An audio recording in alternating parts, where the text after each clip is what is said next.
What do you want in life? What's my purpose in life? Why am I here? What do I love? What am I passionate about? How many people can genuinely answer, this is my purpose in life? Very, very few people. Once you're clear with your purpose, you know what to concentrate on, and you know what to direct your finite amount of energy towards. If you're conditioned, it's because you have allowed yourself to become that. And if we've conditioned ourselves to believe certain kinds of things, and one of the things that we kind of believe and hang on to and live with is this whole idea that all of the things that happened to me in my past are what are keeping me from doing what I'd like to do today. So we hang on to these things and we fill ourselves with blame. You have some options. Here you are exploring the variety of your environment and coming into alignment with who you really are, and then allowing all of that to flow through you too. So in every moment in time, you have the option of focusing in a way that increases and enhances your alignment and your joy, which causes you to resonate with everything you put into your vortex, or something else. There really are not so many other choices, are there? You can focus on a problem. You cannot have enough money and feel bad because you are attached to the money, or you can not have enough money and feel good as you're anticipating more coming. But the consequence or the circumstance of the money does not need to dictate to you how you feel. That is the problem with getting attached to something that you can't control, is that it leaves you like a puppet with no strings. It's about not putting your attachment in all the wrong places, not putting it in what is temporary, but putting it in what is steady. And then in that steady attachment or alignment, then you can just flow it to whatever is currently in your now, flowing through your experience. You can't give away what you don't have. People who are not good at giving away love can't give away love because they don't have it to give away. If I want to give you a dozen oranges, I can't give you those dozen oranges unless I go out and pick up 12 oranges someplace. Otherwise, all it is just empty rhetoric. And the same thing is true of virtually everything in your life. You can't give away love for others if you don't have love in here to give away. If what you have in here is contempt, if what you have in here is anger, if what you have in here is fear, then these are the things you're going to be giving away in your life. Every one of you are drawing a picture with your life. You're the artist. Your hands and your feet are the paintbrushes. And the choices and decisions you're making right now are the paint strokes. You can paint whatever picture you want to paint. You can become whatever you want to become. But your choices and decisions that you're making right now matter. You got to have the grit and the tenacity to push forward and give it a little bit more than what you have right now. Don't wait for the perfect timing. The perfect timing is never going to come because there's no such thing as perfect.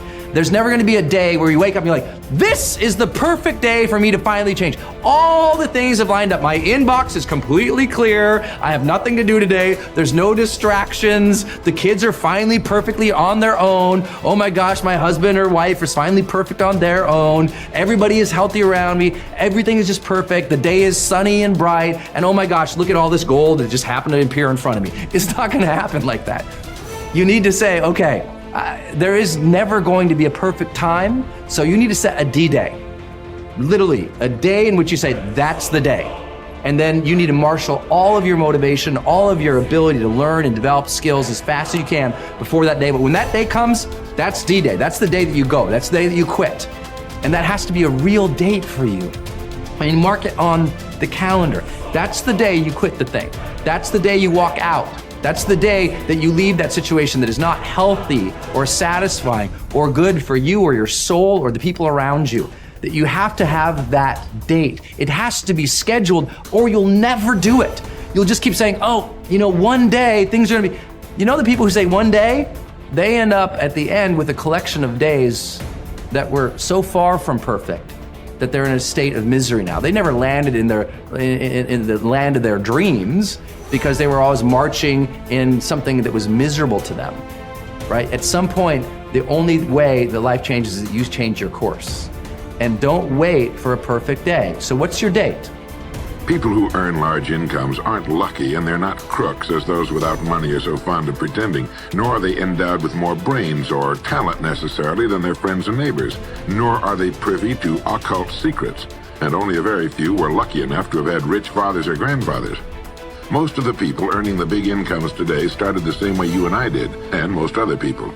The only difference between the men who earn big incomes and those who earn small incomes is that those earning big incomes decided to earn more. They're the people who made it their business to earn more.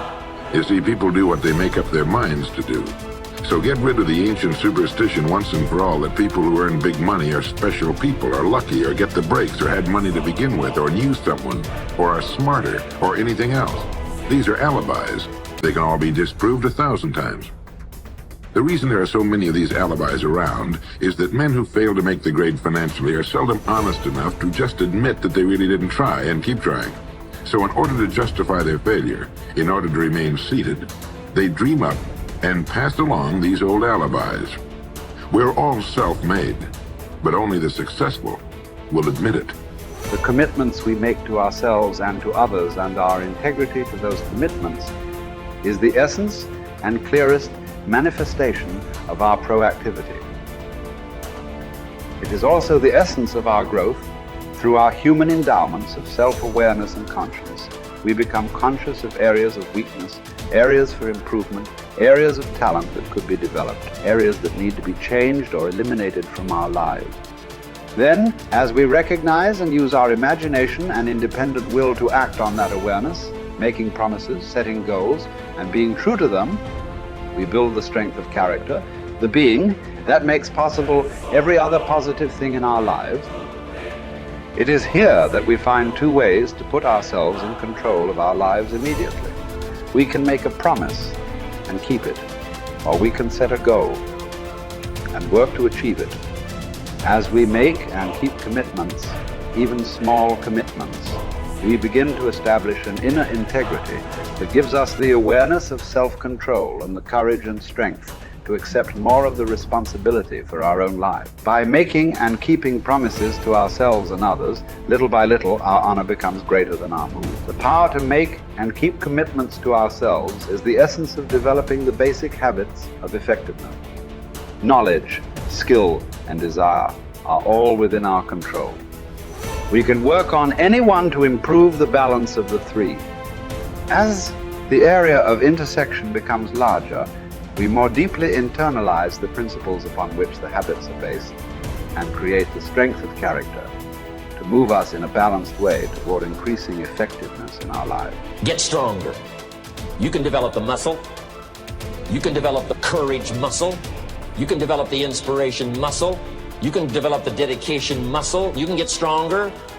There isn't anybody here that can't get stronger. Next time we see you, may not even recognize you. How strong you're going to be able to become in language, in style, in personality, the ability to cope, the ability to handle with anything that happens, no matter what happens. And the third one is get better. We can all get better. I've gotten better. First talk I gave, I stood up, my mind sat back down. But here's the secret to my success. I stood up and did it again. Stood up and I did it again. And I did it again and I did it again all those many years ago. I did it when I was scared, and I did it when I didn't want to, and I did it when I was ill. And I did it when it didn't work well, and I did it when they didn't appreciate it, and I didn't a lot of times when I didn't know much what I was doing. I just did it anyway. And now all these years later, I'm asked to walk on this stage with the greatest introduction I've ever had, greatest response and welcome I've ever had, the greatest opportunity I've ever had to touch this many lives with a mixture of words and heart and soul. I got better. I got better day by day and week by week and month by month, and I'm asking you to do the same thing until you can develop a long arm and a long reach, until you can develop influence that won't quit. Touch people next year you couldn't touch this year. Touch people now you couldn't touch before. Conduct a meeting now you couldn't conduct before. Heart and soul now mixed in there that wasn't there, missing before. I'm asking all of you to get better in spite of the winters, in spite of the downturn, the money downturn, the social downturn, the personal downturn, whatever it is. Just get stronger. Get better. The key is not to wish for a better winter. The key is to wish for more strength, more wisdom, more courage, get better, get wiser, get stronger.